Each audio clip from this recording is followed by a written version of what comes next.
আসসালামু আলাইকুম বন্ধুরা। তো দেখতেই পাচ্ছ এখানে সেমুইয়ের রেসিপি নিয়ে চলে এলাম। সকালের নাস্তা, যেহেতু সকালের নাস্তার একবারও দেওয়া হয়নি, তো আমি এখানে আমি এখানে ঘি ইউজ করছি। তোমরা মনে করলে রিফাইন তেলও ইউজ করতে পারো।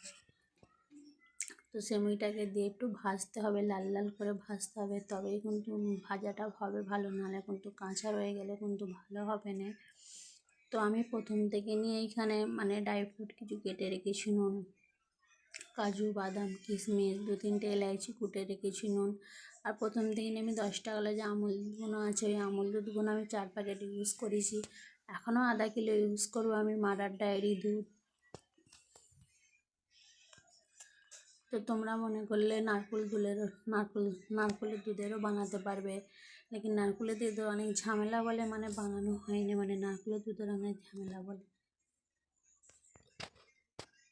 তো এখানে আমি এখনও আধা কিলো মাদার ডায়েরি দুধ ইউজ করবো। আর একটু ঘন করে বানাতে হবে, পাতলা করে বানালে অত টেস্ট হয় না, যত ঘন করে বানাবে তত টেস্ট হবে। দেখতেই পাচ্ছ আমি এখানে আধা কিলো মাদার ডায়েরি দুধ ইউজ করলাম।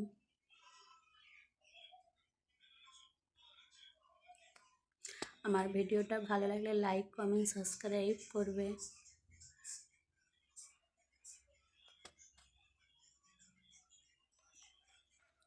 আর এতে একটু বেশি করে একটু দুধটাতে একটু বেশি করে পানি দেবে। পানি দিলে কি একটুখানি একদম গাঢ় করলে ফের ঠান্ডা হয়ে গেলে বসে গেলে একদম গাঢ় হয়ে যাবে, তো ভালো লাগবে না। যেহেতু আমি একটু ঝোল ঝোলও রাখবো, আর এই মাটার ডায়েরি দুধটাকে 10 থেকে 15 মিনিট ভুঁজিয়ে দিবে, ভালো করে একদম ফুটাতে হবে, নাহলে একটা কেমন গন্ধ বেরোবে। দেখতে পাচ্ছ বন্ধুরা, পুরো আমার সেমই পুরো রেডি হয়ে গেছে। যেহেতু আমি এত শুরু রেখেছি, ওইটা ঠান্ডা হয়ে গেলে শুরু ঝোলটা পুরো টেনে নেবে। পুরো কমপ্লিট একদম।